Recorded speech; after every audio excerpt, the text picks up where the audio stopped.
Welcome back दोस्तों। तो आज की वीडियो में हम सीखने वाले रिएक्ट का सबसे foundational concept that is react components. और अगर आपने ये सीख लिया तो रिएक्ट आपके लिए बहुत इजी होने वाली है। तो चलो शुरू करते हैं। सबसे पहले समझते हैं ये कंपोनेंट्स क्या होते हैं। तो कंपोनेंट्स मतलब आपके वेबसाइट का या आपके ऐप का सबसे स्मॉलेस्ट पार्ट। मतलब अगर आप अपनी वेबसाइट को छोटे छोटे पार्ट्स में डिवाइड करोगे ना, तो वो जो छोटे पार्ट्स है वो होंगे कंपोनेंट्स। अब हमारे सामने एक टू डू ऐप है। ये टू डू ऐप को अगर मेरे को कंपोनेंट्स में डिवाइड करना हो, तोड़ना हो, तो मैं कैसे तोड़ूंगा। सबसे पहले तो यहाँ पे हमारे देखो, यहाँ पे एक लोगो है डेली फ्लो नाम का। ठीक है जी। हमारे पास यहाँ पे एक टॉगल बटन है। टॉगल बटन क्या करता है? थीम चेंज करता है। तो ये दोनों कंपोनेंट्स हैं, क्योंकि ये सबसे छोटे पार्ट्स है हमारी वेबसाइट के। इनको हम अलग से डिजाइन कर सकते हैं। तो ये दोनों क्या बन गए? कंपोनेंट्स बन गए। फिर यहाँ पे हमारे पास टेक्स्ट लिखा है। इसको हम अलग से डिजाइन कर सकते हैं, तो ये भी बन गया हमारा एक कंपोनेंट। फिर यहाँ पे तीन कार्ड हैं। ये तीनों कार्ड हमारे कंपोनेंट्स हैं। यहाँ पे एक पूरा का पूरा बॉक्स है। ये बॉक्स भी क्या है? कंपोनेंट है। अब ये कंपोनेंट के अंदर, ये बॉक्स के अंदर हमारे पास तीन छोटे कंपोनेंट्स हैं। क्या है हमारे पास? एक डिलीट बटन है, हमारे पास चेक बॉक्स है, हमारे पास टेक्स्ट है। ठीक है। मतलब जितना छोटा पार्ट आप देख सकते हो वेबसाइट के अंदर, वो एक कंपोनेंट होता है। यहाँ पे भी एक बॉक्स है जहाँ पे हमारे पास एक बटन है और हमारे पास इनपुट फील्ड है। तो ये दोनों क्या है? कंपोनेंट है। और ये दोनों कंपोनेंट्स किसके अंदर है? एक बॉक्स कंपोनेंट के अंदर। तो ये सारे के सारे कंपोनेंट्स हैं। मतलब आप जितना छोटा पार्ट इमेजिन कर सकते हो अपनी वेबसाइट का, दैट इज कंपोनेंट। अच्छा, तो अब क्वेश्चन आता है कि हम ये कंपोनेंट्स को यूज क्यों करते हैं? क्योंकि वेबसाइट तो जावास्क्रिप्ट की मदद से बन सकती है। तो कंपोनेंट्स का यूज क्या हुआ? मान लो कल को मेरे को यहाँ पे कोई नया फीचर ऐड करना है या कोई चेंजेस ऐड करनी है, जैसे मेरे को ये कार्ड का कलर चेंज करना है। तो पहले तो मेरे को देखना पड़ेगा कि इसका डिफ कहाँ पे है। फिर मेरे को यहाँ पे इसका CSS चेंज करना पड़ेगा। इसके अलावा मेरे को कोई चेंजेस करनी है तो मेरे को जावास्क्रिप्ट फाइल के अंदर जाना पड़ेगा, ढूंढना पड़ेगा इस कार्ड की मैंने जावास्क्रिप्ट कहाँ पे लिखी हुई है, उसको चेंज करना पड़ेगा।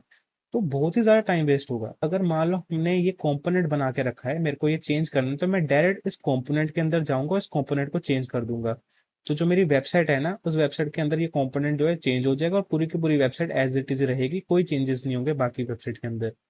वैसे ही अगर कोई नया फीचर ऐड करना है, जैसे कि मेरे को ये टू डू ऐप के अंदर एक कैलेंडर ऐड करना है, तो मैं कैलेंडर नाम का जो है यहाँ पे कंपोनेंट बनाऊंगा और वो कंपोनेंट को मैं यहाँ पे डिस्प्ले करवा दूंगा। लेकिन अगर ये वनीला जावास्क्रिप्ट होगा, अगर वनीला जावास्क्रिप्ट में मेरे को कैलेंडर ऐड करना है, तो देखो मेरे को पहले देखना पड़ेगा कि मेरे को कहाँ कहाँ पे चेंजेस करनी है, कहाँ पे डिव बनाना है, कहाँ पे फंक्शंस बनाने हैं, राइट। तो वो बहुत ही ज़्यादा, जो हमारा कोड है, मैसी हो जाएगा और बहुत ही ज़्यादा टाइम कंज्यूमिंग हो जाएगा। इसलिए हम यहाँ पे कंपोनेंट यूज करते हैं। अब देखो यहाँ पे अगर कैलेंडर नाम का कंपोनेंट मैं बनाता हूँ, तो मैं कंपोनेंट को पूरा डिजाइन करूंगा। वो कंपोनेंट के अंदर क्या होगा? हमारा HTML होगा, हमारा CSS होगा अगर आप टेलविंड यूज करते हो, राइट। नहीं तो CSS की अलग फाइल होती है। हमारा HTML होगा, हमारा जावास्क्रिप्ट होगा एक ही फाइल के अंदर। तो वो कितना ईजी होगा भाई, उसको मैनेज करना कितना ईजी हो जाएगा। और डायरेक्ट हम वो कंपोनेंट को तैयार करेंगे और यहाँ पे डिस्प्ले करवा देंगे। That's it. तो हमारा जो है वेबसाइट के अंदर अगर कोई चेंजेस करनी है, तो कंपोनेंट्स की मदद से वो चेंजेस बहुत ही ज़्यादा आसान हो जाती है। तो आई होप आप समझ गए होंगे कि कंपोनेंट्स होते क्या हैं और इनको क्यों यूज़ किया जाता है। तो अब देखते हैं कि हम इन कंपोनेंट्स को कैसे क्रिएट करेंगे। तो आपको पता होगा हम कि जितना भी हम कोड लिखते हैं वो हम लिखते हैं app.js के अंदर, राइट। तो यहाँ पे पहले मैं एक फंक्शन बना लेता हूँ app.js के अंदर, और यहाँ पे हम क्या रिटर्न करवा रहे हैं? एक div रिटर्न करवा रहे हैं जिसके अंदर क्या लिखा हुआ है? ऐप। तो ब्राउजर के अंदर देखते हैं कि हमें ऐप दिख रहा है। बिल्कुल दिख रहा है। तो ये देखो यहाँ पे ऐप दिख रहा है। तो हमारा जितना भी कोड होता है ना, वो ये ऐप के अंदर जाता है, app.js के अंदर जाता है। यहाँ पे जो फंक्शन हम बनाते हैं उसके रिटर्न में पूरा का पूरा कोड जाता है। तो सबसे पहले तो मैं यहाँ पे एम्प्टी टैग यूज करूंगा। तो यहाँ से जो div है इसको हटा देते हैं।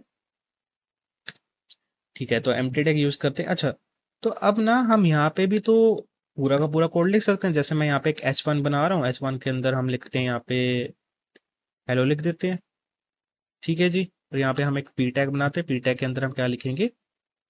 lorem 8।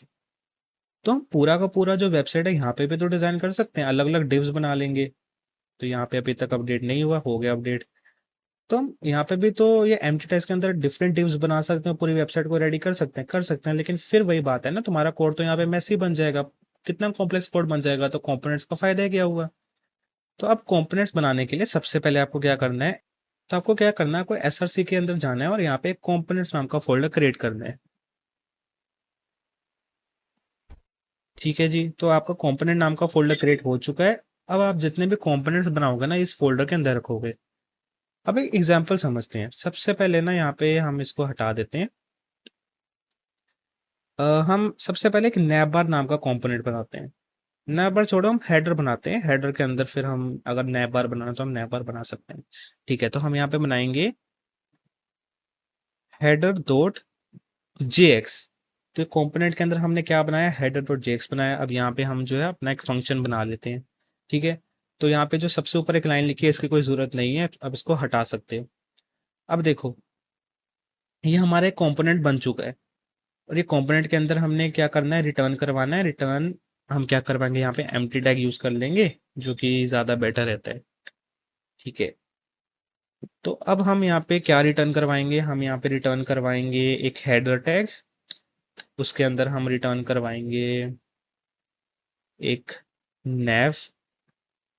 नैव के अंदर हम यूआई और सॉरी यूएल। यूएल के अंदर हम एक एलआई बनाएंगे जिसके अंदर हम लिख देते हैं होम। ठीक है, हम एक एलआई बनाते हैं, इसके अंदर हम एक एलआई बनाते हैं, उसके अंदर लिखते हैं हम अबाउट मी। ठीक है, अब हेडर के अंदर हम और क्या लिख सकते हैं, हम एक लोगो लिख सकते हैं। तो चलो यहाँ पे एक लोगो भी बना लेते हैं, मतलब टेक्स्ट लिख लेते हैं डायरेक्ट, लोगो क्या है लिखना। तो यहाँ पे हम H1 के अंदर एक टेक्स्ट लिख लेते हैं, लोगो। ठीक है भाई, तो ये हमारा बन चुका है पूरा एक हेडर कंपोनेंट। अगर हम यहाँ पे देखेंगे वेबसाइट के अंदर, रिफ्रेश करेंगे तो गायब हो चुका है। क्यों? क्योंकि अभी तक हमने इसको अप्लाई ही नहीं किया है। मतलब ये कंपोनेंट तो बन गया है, अब ये कंपोनेंट को आप ऐप डॉट जेएस के अंदर यूज नहीं करोगे तो वो आपकी वेबसाइट में दिखेगा ही नहीं। तो कैसे यूज करना है, देखो सबसे पहले तो आपने एक कंपोनेंट बनाया। कंपोनेंट के अंदर आपने जो भी आपको वेबसाइट का जो भी आपको कंपोनेंट रेडी करना है, आप रेडी किया। रेडी करने के बाद क्या करना है, आपको एक्सपोर्ट करना है। तो ये कमांड होती है एक्सपोर्ट डिफॉल्ट। उसके बाद आपका जो फंक्शन का नाम होता है, यहाँ पे मेरे केस में है हेडर, आपको सेम नाम लिखना है यहाँ पे, हेडर। ठीक है, अभी आपने यहाँ पे एक्सपोर्ट किया ना, अब आपको यहाँ इसको करना है इंपोर्ट। किसके अंदर इंपोर्ट करना है, ऐप डॉट जेएस के अंदर।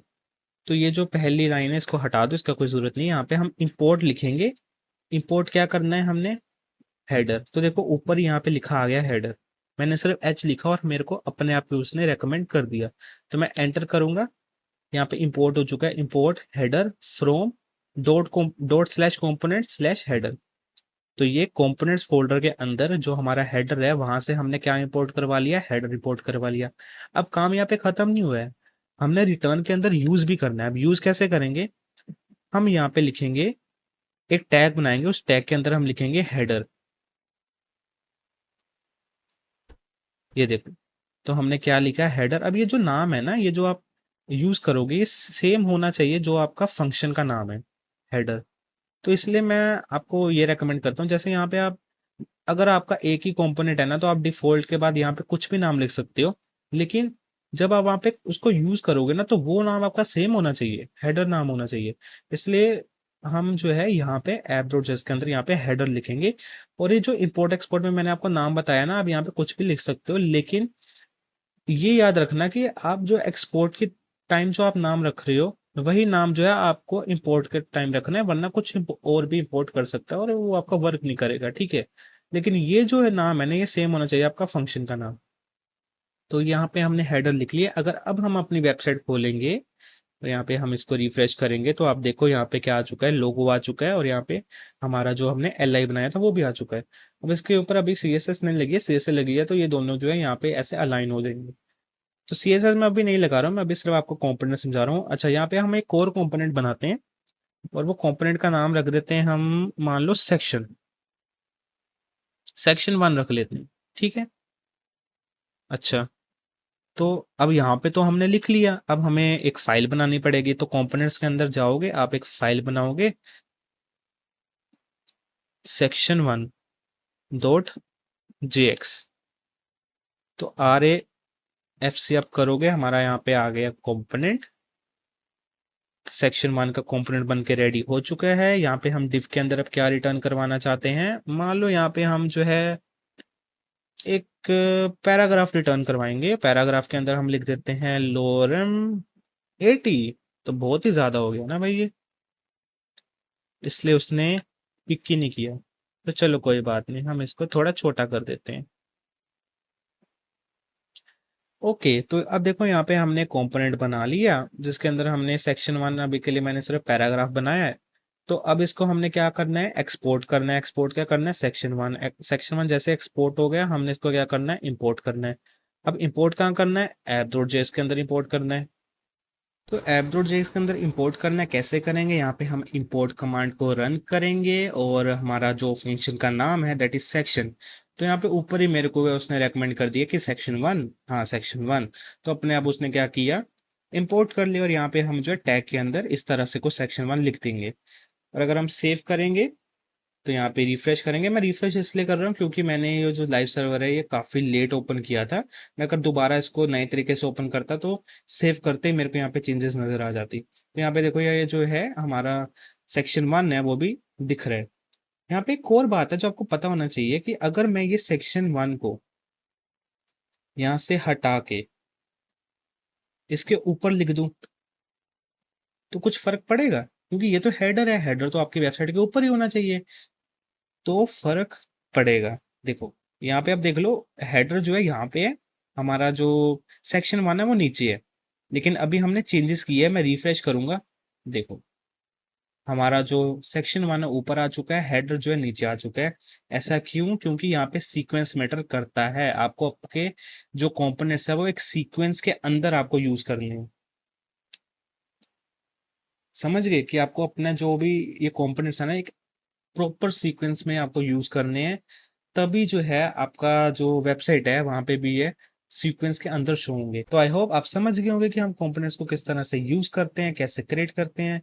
तो आज के लिए बस इतना ही। अगर वीडियो पसंद आई है तो वीडियो को लाइक कर दीजिएगा, चैनल को सब्सक्राइब। जल्दी मिलते हैं एक नए कंसेप्ट के साथ।